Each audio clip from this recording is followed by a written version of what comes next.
사도행전 4장 10절에서 12절 말씀 제가 봉독해 드리도록 하겠습니다. 너희와 모든 이스라엘 백성들은 알라. 너희가 십자가에 못 박고 하나님이 죽은 자 가운데서 살리신 나사렛 예수 그리스도의 이름으로 이 사람이 건강하게 되어 너희 앞에 섰느니라. 이 예수는 너희 건축자들의 버린 돌로서 집 모퉁이의 머릿돌이 되었느니라. 다른 이로서는 구원을 받을 수 없나니 천하 사람 중에 구원을 받을 만한 다른 이름을 우리에게 주신 일이 없음이라 하였더라. 아멘. 예, 안녕하십니까. 오늘은 우리가 종교개혁을 이야기하려고 이렇게 모였죠. 예, 우리가 종교개혁 말은 많이 이렇게 하고 듣기도 많이 하는데 여러분은 종교개혁하면 무엇이 생각납니까? 예, 종교개혁하면 뭔가 개신교 같기도 하고 뭔가 많이 변한 것 같기도 하고 여러 가지가 느낌은 있는데 뭔가 더 자세하게 느낌은 안 오죠? 이게 종교개혁이라고는 하는데 사실 우리 일상적인 신앙생활에는 그렇게 와닿지 않는 면이 좀 있어요. 왜냐면 이 종교개혁이란 게 너무 오래전에 500년도 전에 있었던 일이고 또 저 멀리 독일하고 유럽 지역에서 일어났던 일이다 보니까 우리의 일상에서는 그렇게 와닿지 않은, 물론 우리 신앙생활에서는 그 결과들이 다 우리한테 그 결과로서 오기는 왔지만 그럼에도 불구하고 우리가 그런 것들을 잘 의식하지 못하다 보니까 종교개혁이란 게 과연 우리 삶에 얼마나 그렇게 와닿지 않은 경우가 굉장히 많습니다. 더군다나 우리 신앙생활에 아무리 종교개혁이 중요하다고 하더라도 예수님만큼 중요한 건 아니고, 그러다 보니까 우리가 예수님 알아가고 성경에 읽기도 바쁜데 종교개혁까지는 미처 시간이 미치지 못하는, 관심이 가지 않는 경우도 참 많습니다. 그럼에도 불구하고 우리는 이 종교개혁에 대해서 좀 생각을 많이 하고 종교개혁의 이야기들을 나누면 좋은데 왜 그러냐? 왜냐면 이 종교개혁에서 나타난 것들이, 많은 것들이 현재 우리가 다니는 교회들의 모습들을 결정했고 또 예수님을 바라보는 아주 중요한 그런 관점들이 이 종교개혁에서 나왔기 때문에 우리는 이 종교개혁을 한번 이야기했으면 좋겠습니다. 물론 이 종교개혁에 대해서 다 이야기를 할 수가 없어요. 종교개혁에 대해서 이야기를 하면 끝이 없습니다.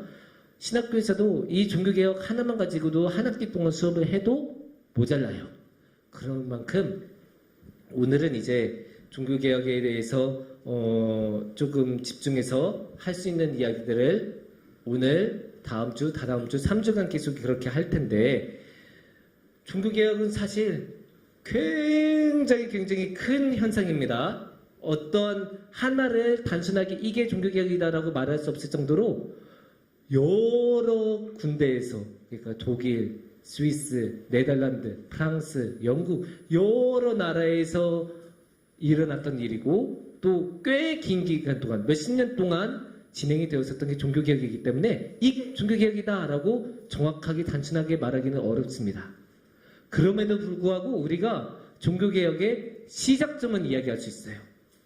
일반적으로 신학계에서, 역사학계에서 종교개혁의 시작점을 잡는 시점이 있습니다.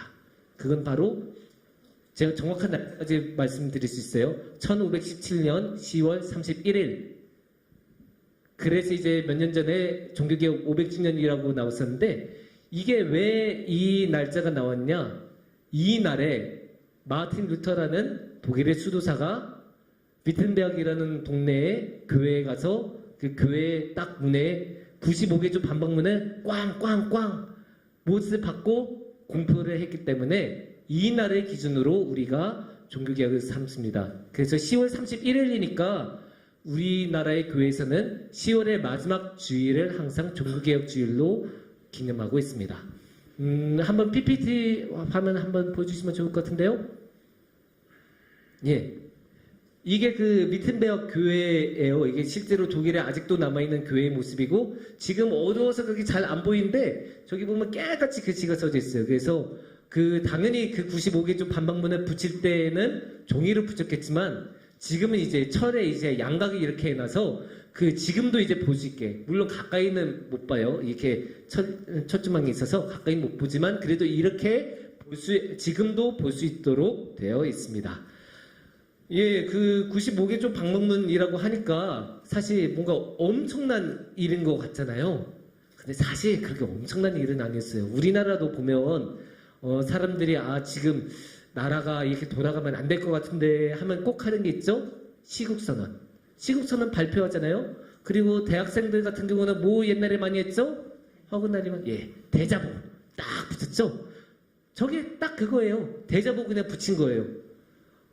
요새 교회가 너무 이상하다. 이러면 안 된다. 근데 이제 마틴 루터는 수도사이기도 했지만 그때도 이미 신학을 가르치던 교수였기 때문에 아주 명석했죠. 그래서 그냥 대자보 간단하게 안 붙이고 95개나 교회가 잘못했다를 95가지나 찾아내서 그렇게 붙인 거예요. 그런데 이게 루터는 처음부터 종교개혁을 일으키려고 했던 게 아니에요. 그냥 자신은 교회를 사랑하는 마음에서 자신이 너무나 사랑하고 자신이 몸담고 있는 교회가 잘못된 길로 가고 있으니까 이러면 안 되겠는데 싶어서 다시 돌아왔으면 하는 마음으로 그냥 95개조 반복문을 그렇게 붙인 거죠. 그러면 당시 교회는 뭘 그렇게 많이 잘못했을까요? 아주 많이 잘못했죠. 여기 보면 맨 이쪽에 보이는 사람이 그때쯤에 있었던 교황이에요. 근데 보면 어때요? 굉장히 화려한 모자를 쓰고 있죠? 초기 교황들은 모자가 그렇게 화려하지 않아요. 그냥 쑥 아무 장식이 없는데 이 사람은 엄청 화려한 장식을 가지고 있죠. 그만큼 교황들이 굉장히 사치스럽게 당시에 살았어요. 말도 못하게 사치스럽게 살았어요. 생각해보면 1492년도에 어떤 일이 일어납니까? 신대륙 아메리카가 발견이 돼요. 그러면서 엄청난 양의 은이 유럽으로 딱 들어오는데 그거 가지고 이제 거기서 이제 교황청으로도 돈이 들어올 테니까 그런 돈 가지고 저렇게 사치 부리고 너무 많이 사치를 부리다 보니까 얘네가 돈이 없어. 그러니까 이제 나쁜 짓 하면서 이제 돈을 벌기 시작하는 거예요. 그 얼마나 많이 사치를 부렸냐. 그냥 많이 먹고 좋은 옷 입고 이런 걸로 끝나지 않습니다. 교황 정도가 되면 정치적인 야심을 채워줘야 돼요. 그 정치적인 야심을 채우려면 이제 사람도 만나야 되고 자기 사람으로 만들려고 하면 이제 뒷돈도 이렇게 넣어줘야 되고 그러다 보니까 이제 돈을 그렇게 부정한 방법으로 굉장히 많이 썼죠.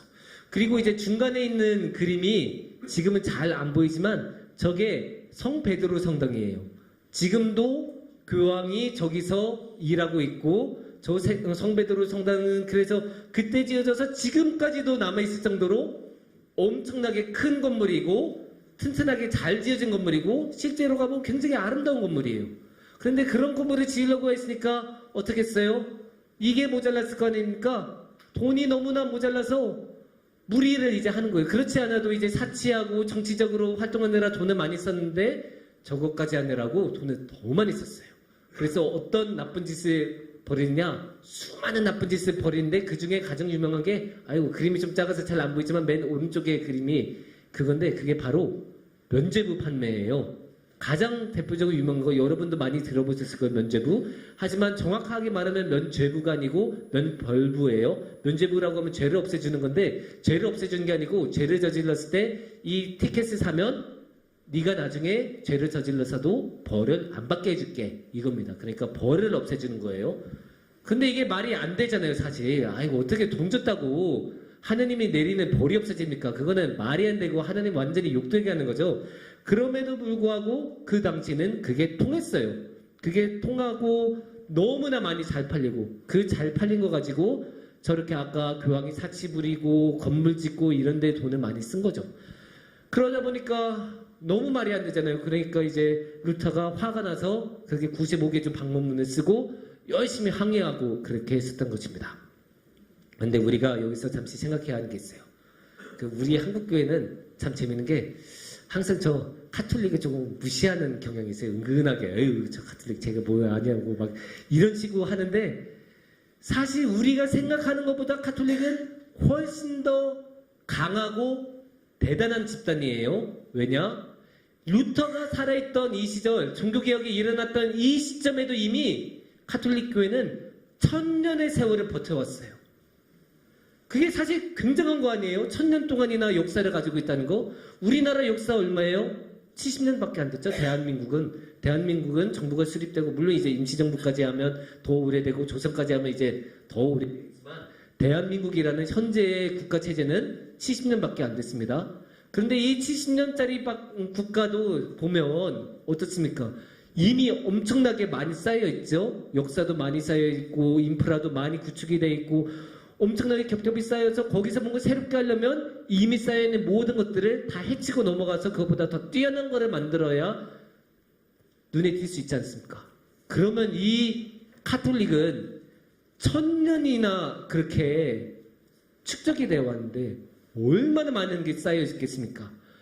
그 많은 인프라, 인적인 인맥, 또 사용할 수 있는 자원들, 거기에 이제 많은 그 돈, 영토 어마어마하게 많았죠.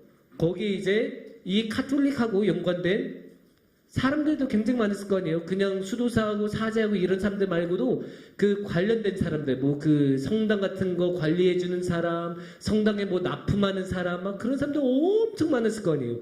그 모든 사람들이 카톨릭하고 연계가 된 사람들이니까 그런 사람들은 당연히 누군가가 나타나서 카톨릭이라는 제도를 흔들려고 하면 몸을 바쳐서 어떻게든 막아내려고 했을 것입니다.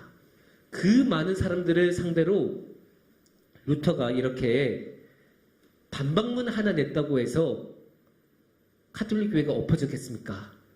그럴 리가 없겠죠. 그 1000년의 세월 동안 카톨릭 교회가 얼마나 많은 공격을 받았겠어요. 얼마나 많은 도전을 받았겠어요. 근데 그 모든 것을 물리치고 그렇게 1000년의 세월을 버텨온 거예요. 루터의 한 세대 전만 해도 위클리프나 얀 후스 같은 사람들이 그때도 카톨릭에 대해서 저항했지만 간단하게 제압해버렸어요. 아예 없는 것처럼 그냥 되어버렸어요. 그런데 루터는 해냈지 않습니까? 종교개혁을 통해. 어떻게 그러면 루터는 그렇게 종교개혁을 해냈을까요? 그게 굉장히 신기하죠. 물론 이제 하나님이 도와주셨다. 이거는 당연한 건데 조금 더 우리가 자세히 보면 그 종교개혁에 대해서 더 잘 알 수 있는 게 우리가 그거를 조금 더 잘 알려면 종교개혁이라는 말 자체에 대해서 한번 보면 좋겠어요. PPT를 한번 보여주시면 좋겠습니다. 예, 우리나라에서는 종교개혁이라는 말을 쓰죠. 그런데 영어에서는 보통 리포메이션이라는 말을 씁니다. 뭐가 차이가 있습니까? 영어에서는 종교라는 말이 없죠. 종교라는 말이 없고 그냥 개혁이에요. 생각해보면 우리나라는 이제 일본의 번역어가 들어와서 종교개혁이라는 말을 쓰는데 외국에서는 서양권에서는 그냥 리포메이션, 그냥 개혁이에요. 개혁하면 다 저거인 줄을 알아요. 그러면 이게 무슨 뜻이냐? 그 당시 루터가 일으켰던 그 많은 번역들은 단순히 교회만의 개혁이 아니었어요. 단순히 종교만의 개혁이 아니었어요. 그 당시 구성했던 중세 사회 전체, 중세 세계 전체를 바꿔나가는 엄청난 번역이었다는 것을 알 수 있습니다. 그 말인즉 뭐냐? 루터 혼자서 있는 게 아니라는 거죠. 루터 외에도 그런 종교적인 것 외에도 수많은 도움과 조력과 요소들이 합쳐져서 이 종교개혁이라는 엄청난 변화를 일으켜냈습니다. 됐습니다. 예, 그러면 어떤 변혁들이 있었는지 생각해봐야겠죠. 물론 그런 변화들은 요소들은 끝없이 있겠지만 그 중에 몇 가지만 말씀을 드리자면 첫 번째로는 이거를 말씀드릴 수 있겠어요. 예, 인쇄술. 인쇄술이 그때 1450년도쯤에 구텐베르그라는 사람이 새로운 금속 활자를 통해서 인쇄하는 기술을 만들어냈어요. 근데 그거 보면 그거 우리나라에 이미 있지 않았습니까? 라고 하실 수 있어요. 우리나라에서 하도 많이 그 이야기해서 여러분 다 아실 거예요. 얼마나 그게 유명하냐면 독일에 있는 저 구텐베르크 박물관에조차 한국의 그 조선 이 코너가 따로 있어요. 그 이전에 이미 있었다고. 그게 저 왼쪽에 있는 저 금속 활판이죠. 그런데 구텐베르크의 이 금속 활자하고 우리 조선의 금속 활자하고는 결정적인 차이가 있어요. 뭐가 다르냐? 얘네는 대량 생산이 안 돼요. 조선의 것은. 왜냐? 저 금속 활판은 있는데 어떻게 했냐? 딱 가지고 와서 종이를 가지고 이 먹을 이렇게 딱 칠한 다음에 종이를 이렇게 대서 그냥 손으로 손만은 아니겠죠. 근데 하여간 문지르는 방식이에요. 탁분 방식이라고 하죠. 그러니까 이걸로는 대량 생산을 하기가 한계가 있는 방식이에요. 근데 오른쪽에 있는 이 구텐베르크의 인쇄기는 어떻게 되냐? 이게 원래 포도주를 만들 때 이제 포도 이렇게 짜는 그 틀을 개량한 거거든요. 그래서 딱 먹 놓고 종이 딱 넣고 이렇게 쑥 놓고 쿵 하면 이게 쾅 내려져서 찍고 그다음에 종이 나오고 그렇게 해서 이게 막 계속 뽑아낼 수 있는 그래서 대량 생산이 돼요. 예, 됐습니다. 이 대량 생산이 가능하다는 게 왜 중요하냐? 너무나 중요하죠. 그래야 루터의 사상이 여기저기 다 퍼질 수 있으니까. 우리나라도 생각해보면 어땠었냐면 옛날에 그 지상파 방송 3개만 있었을 때 그때는 방송국의 힘이 엄청 셌죠. 그래서 방송국이 말하는 이야기만 이제 전해졌을 거 아니에요. 근데 요새는 어때요? 유튜브 엄청 많으니까 다 자기 목소리 낼 수 있잖아요.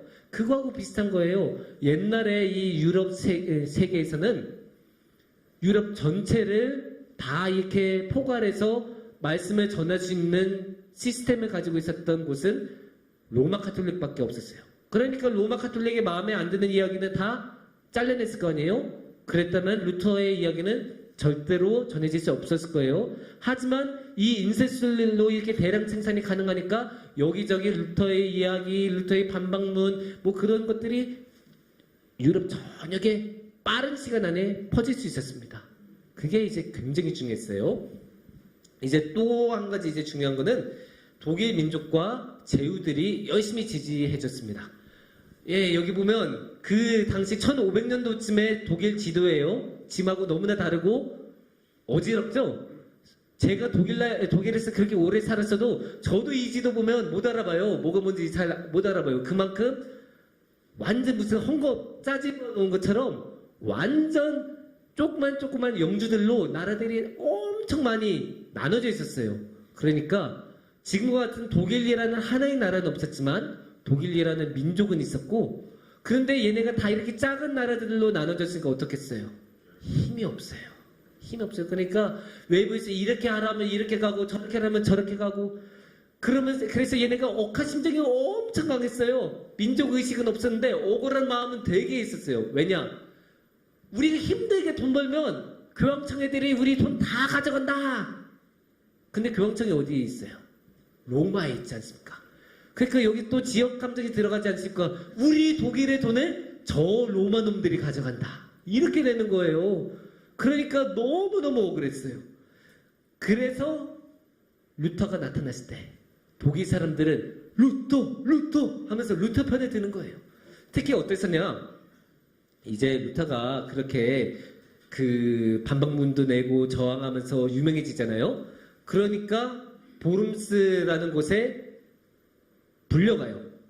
우리 그렇잖아요. 그 학생이 말썽을 피우면 교장 선생님이 불러오죠. 그것처럼 루터도 저기 빨간 동그라미 보이시죠? 저기가 워험스라는 동네인데 저기 동네로 불려가요. 그래서 공의회가 열립니다.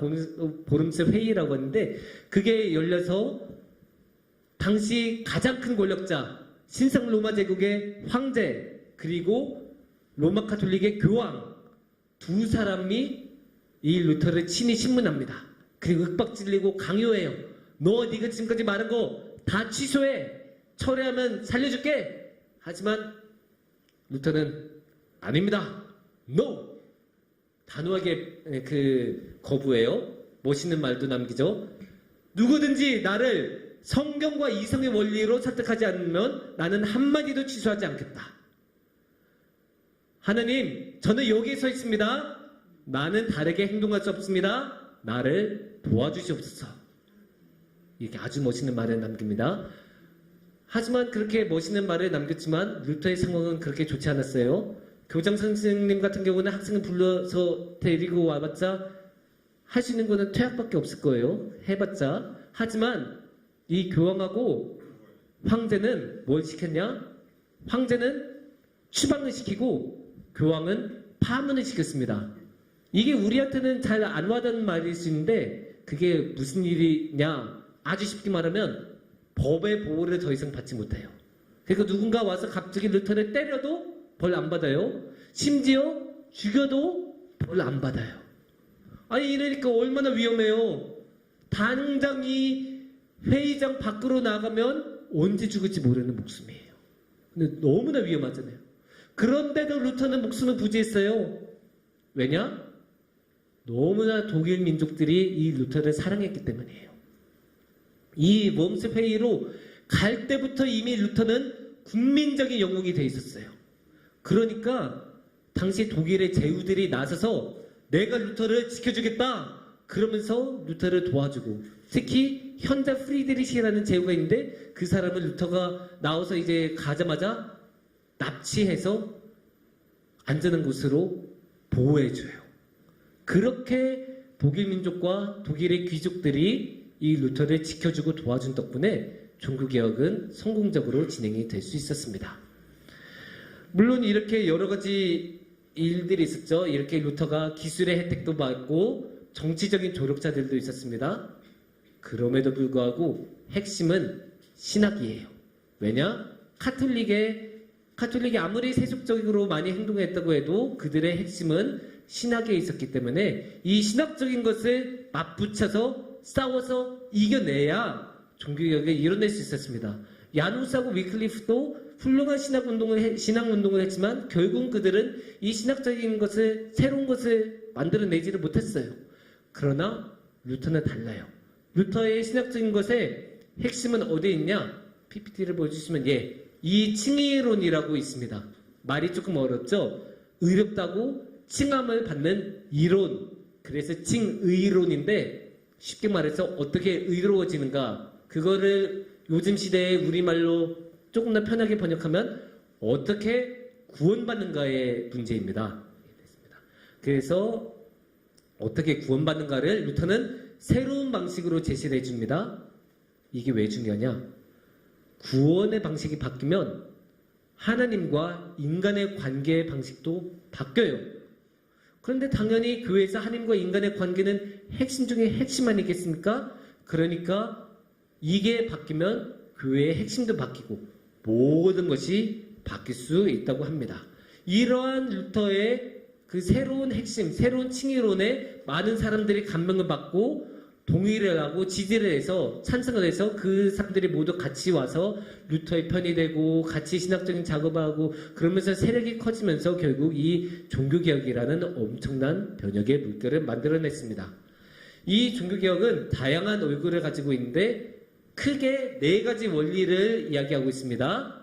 함께 이야기하면 좋을 것 같아요. 오직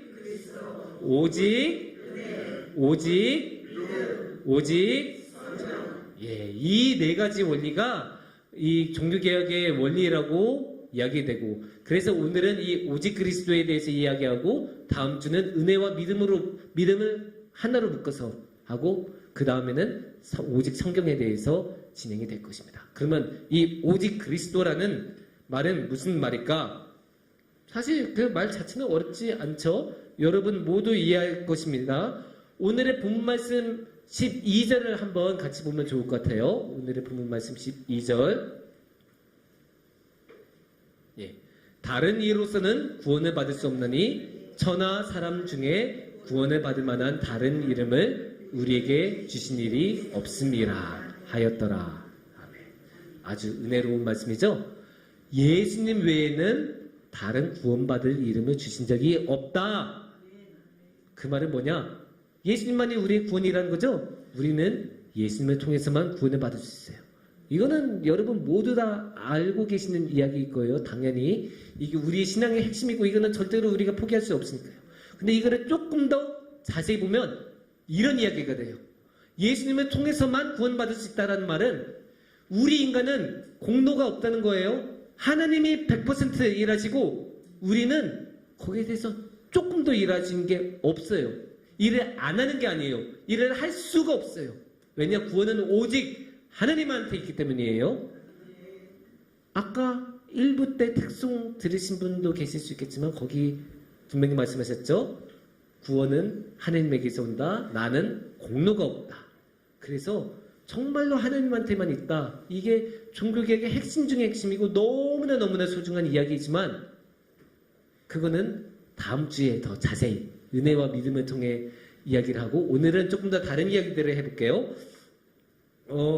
그 루터의 이 오직 그리스도에서 아주 중요한 게 이 오직 그리스도라는 말에서 아주 중요한 게 하나님하고 예수님하고 우리가 직접 연결이 된다는 거예요. 이게 무슨 말이냐? 이렇게 한번 그려볼 수 있잖아요. 하나님하고 인간. 하나님은 저기 높은 하늘보다도 더 높으신 곳에 계신 분이 하나님이죠. 우린 여기 이 지상에 이렇게 살아가고 있고. 그러면 이 중간에 여러 가지 끼면 안 되는데 낄 수가 있겠죠. 우리는 어떻게 생각하냐? 루터에 따르면 저 사이에 누구밖에 없어요? 예수님밖에 없어요. 성령님까지는 넣을 수 있어요. 근데 이제 보통 이제 삼위일체로 한 세트니까 하여간 예수님밖에 없고 우리는 예수님을 통해서만 하나님을 볼 수 있어요. 그런데 이게 시간이 지나다 보면 자꾸 뭔가 껴요. 그 사이에. 자꾸 뭔가 그 사이에 들어가요. 그래서 로마 가톨릭이 1000년의 세월 동안 지나가면서 뭘 여기 제일 먼저 집어넣었을까요? 교회를 집어넣습니다. 교회 자체는 잘못된 게 아니에요. 교회가 만약에 그리스도의 몸이라고 말하면 당연히 그 안에 들어가야 돼요. 그런데 여러분도 알다시피 교회가 항상 그렇게 모범답안처럼 가장 좋은 모습으로 교회 그리스도의 몸의 모습으로만 나타나는 건 아니지 않습니까? 타락하기도 하고 나쁜 짓도 버리고 그냥 이권 집단으로 남기도 하고 그런 모습을 가톨릭이 너무나 많이 보여줬어요. 당시 중세에. 그래서 물론 중세 이후에도 그런 모습을 많이 보여줬는데 하여간 그래서 걔네는 교회를 뭐라고 하냐? 구원의 기관이에요. 그래서 구원은 교회를 통해서만 나타나요. 그리고 이 교회란 게 뭐냐? 사제 집단이에요.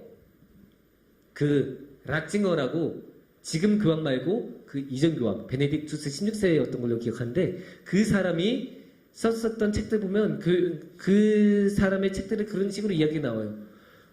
그 사람의 말에 따르면 교회에 지금 이렇게 우리가 함께 모였잖아요.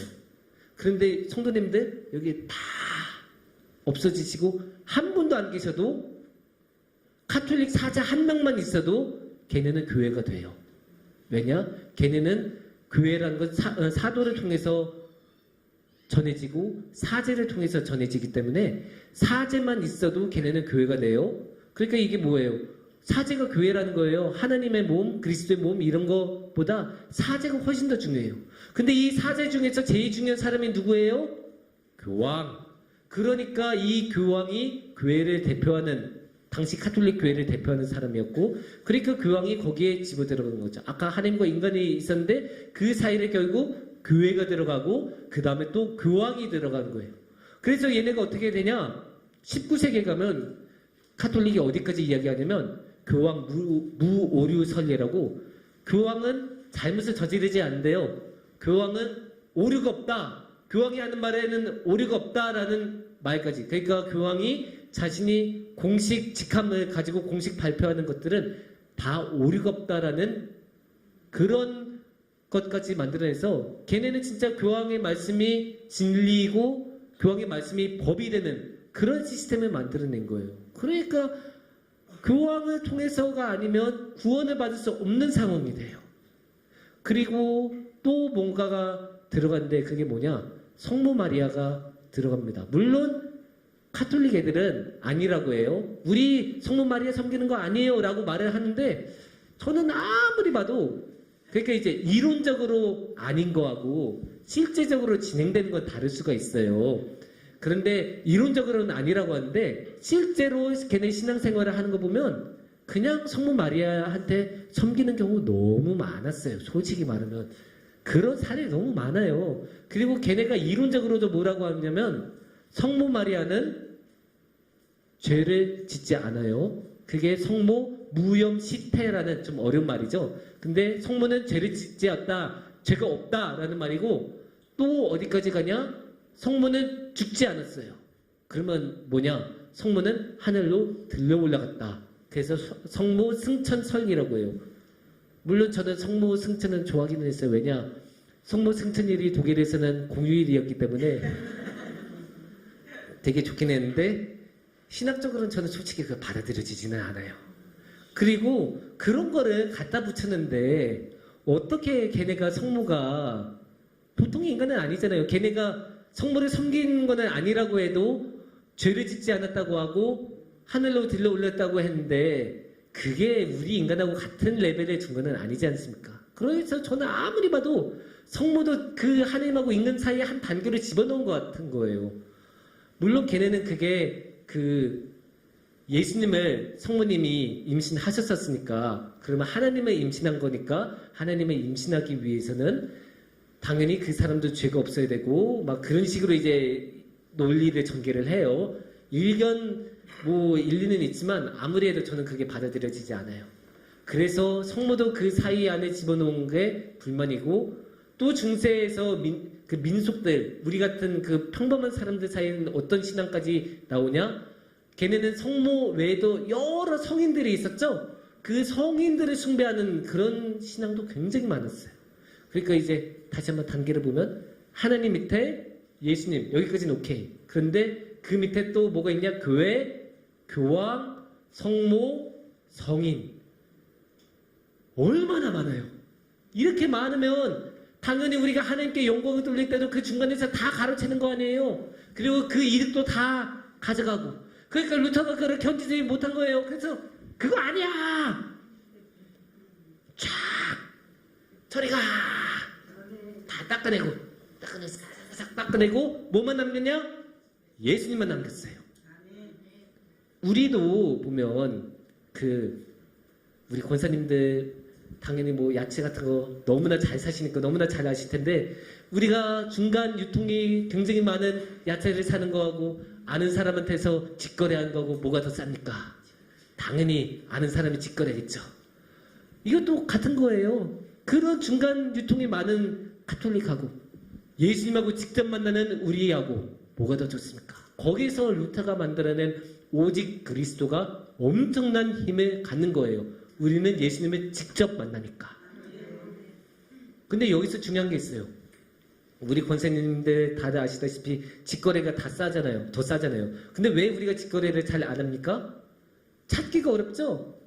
정말로 신뢰가 가는지도 모르고 진짜 실력 있는 사람한테서 직거래를 받아내려면 우리도 그만큼 잘 알아야 되고 잘 찾아야 되잖아요. 루터의 이야기도 그래요. 우리가 직접 예수님을 만나려면 그만큼 우리도 잘 알아야 돼요. 그거를 루터가 뭐라고 이야기하냐? 만인 제사장설이라고 하는데 이게 말만 어렵지 우리 한 명 한 명이 제사장처럼 우리 한 명 한 명이 목사처럼 교역자처럼 열심히 기도하고 열심히 성경 읽고 열심히 노력해서 직접 예수님을 바라보고 예수님하고 이야기할 정도가 돼야 된다. 그런 이야기예요. 예, 그래서 직접 그렇게 만나려면 우리가 그만한 노력이 필요한데 그 노력하는 게 힘들긴 하잖아요. 하지만 그렇게 노력하면 아주 좋은 효과가 있습니다. 그게 뭐냐? 이단한테 휘둘리지 않습니다. 아무리 이단이 우리한테 접근해도 우리가 정확하게 보고 정확하게 예수님한테 연결되어 있고 예수님의 손을 붙잡고 있으면 아무리 이단이 흔들어도 우리를 넘어뜨리지 못해요. 사실 이단도 똑같은 원리예요. 하나님하고 인간 사이에 뭔가를 집어넣은 거예요. 뭐를 집어넣냐? 이만희는 보혜사다. 딱 집어넣고 안상홍이는 하나님, 어머니 이상한 거 집어넣고 막 이상한 거 맨날 집어넣는 거예요. 중간 단계를. 그래서 하나님한테 돌아가야 할 영광을 자신이 중간에 딱 가로채는 그런 건데 여기서 우리가 나오는 것처럼 우리가 정확하게 알고 이 오직 그리스도를 보고 우리가 직접 예수님을 만나다 보면 아무리 이단이 우리를 흔들어도 절대로 흔들리지 않습니다. 여기서 우리가 또 한 가지 오직 그리스도가 갖는 중요한 의미를 말할 수가 있는데 이 오직 그리스도라는 말은 구원론에서만 중요한 게 아닙니다. 우리의 신앙에서도 우리 신앙의 대상에서도 중요해요. 우리가 이렇게 중간에 뭔가를 계속 집어넣는다고 했잖아요. 근데 이게 신앙적으로만 집어넣은 게 아니고 우리가 살다 보면 다른 것도 집어넣기도 해요. 연예인을 집어넣기도 하고 돈을 집어넣기도 하고 집을 집어넣기도 하고 국가를 집어넣기도 하고 그러면 어느 순간 하나님보다 연예인이 더 중요해지고 하나님보다 돈이 더 중요해지고 하나님보다 집이 더 중요해지고 그런 식이 되는 거예요. 그런데 우리가 이렇게 오직 그리스도라고 생각하면 예수님이 나한테 가장 중요한 분이 되는 거예요. 그 다른 어떠한 것도 예수님보다 중요할 수가 없어요. 그게 종교개혁이 가르쳐준, 우리에게 가르쳐준 아주 중요한 거예요. 어떠한 것도 예수님보다 클 수는 없어요. 어떠한 것도 예수님보다 소중할 수는 없어요.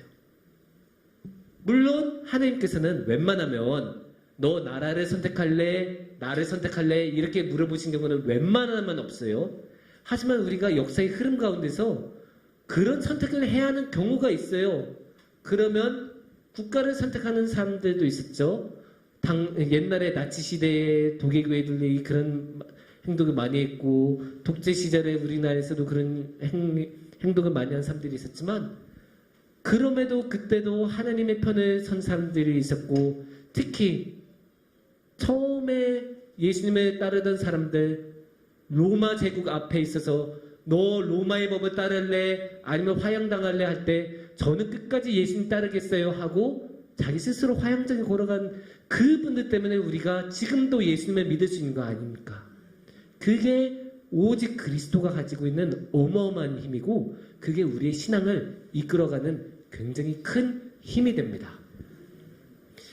예, 근데 여기서 한 가지 어려움이 있어요. 우리가 그 십자가의 예수님이라고 하면 당연히 우리가 오직 그리스도라고 하고 당연히 우리가 예수님이 가장 중요하다고 하는데 사람마다 생각하는 예수님이 다 달라요. 어떤 사람은 이런 예수님이 중요하고 어떤 사람은 저런 예수님이 중요하고 옛날에 그 미국에 있던 인종차별주의자들도 교회 열심히 다니고 예수님 사랑하는 사람들이 굉장히 많았어요. 하지만 그 사람들에게 예수님은 인종차별을 해도 상관이 없는 예수님이었어요. 그러니까 우리는 항상 이 예수님은 어떤 분이냐라고 보는지 그거를 잘 봐야 되고 그거에 따라서 우리의 신앙이 결정이 된다고 말할 수도 있어요. 그러면 루터는 여기서 뭐라고 말하냐? 십자가의 신학이라는 걸 말해요. 저 로마 가톨릭 애들은 영광의 신학이야. 그래서 걔네는 자기 공로만 따지고 자기가 영광받는 것만 따져. 하지만 내가 아무리 봐도 진짜 신학은 십자가의 신학이야. 십자가를 드는 신학. 이 십자가란 그러면 뭐냐? 이런 거를 한번 생각해 볼 수 있어요. 십자가는 세상의 모든 것을 심판해요.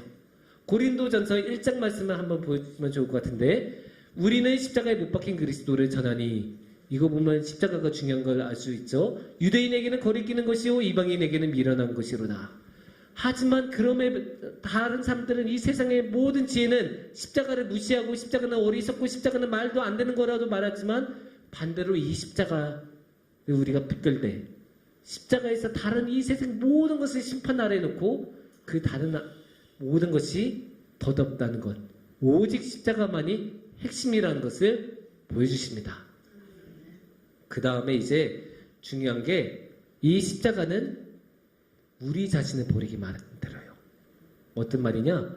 갈라디아서 2장 20절을 함께 보시면 좋을 것 같은데 내가 그리스도와 함께 십자가에 못 박혔나니 그런즉 이제는 누가 내가 사는 것이 아니요 오직 내 안에 그리스도께서 사시는 것이라. 이제 내가 육체 가운데 사는 것은 나를 사랑하사 나를 위하여 자기 자신을 버리신 하나님의 아들을 믿는 믿음 안에서 사는 것이라. 너무나 성경적이죠. 너무나 명확하고 십자가를 붙든 사람은 자신의 욕망, 자신의 목표, 자신의 손으로 사는 게 아니에요. 오직 예수님을 바라보고 자신의 십자가에 못 박고 예수님을 위해서 살아가는 사람. 그게 십자가의 사람이고 그거를 신학으로 만든 게 십자가의 신학이고 이 십자가의 신학을 통해서만 예수님을 제대로 보고 하나님을 제대로 볼 수 있다는 게 종교개혁의 이야기입니다. 그래서 오늘의 본문 말씀 10절을 보시면 거기 10절에서도 이렇게 말씀을 하고 계십니다. 오늘의 말씀 10절 너희와 모든 이스라엘 백성들은 알라. 너희가 십자가에 못 박고 하나님이 죽은 자 가운데서 살리신 나사렛 예수 그리스도의 이름으로 이 사람이 건강하게 되어 너희 앞에 섰느니라. 생각해보면 예수님이 얼마나 많은 기적을 일으키셨어요. 예수님이 병든 자들 고쳐주고 귀신 내쫓고 앉았던 못 일어나던 사람을 일으켜 세우고 못 보던 사람을 보게 하고 그렇게 많은 기적을 일으키셨는데 그 기적을 체험했던 사람 그때도 살아 있었을 거예요. 그런데도 제자들은 그런 이야기 안 해요. 뭘 이야기해요? 십자가 이야기해요. 십자가가 핵심이니까.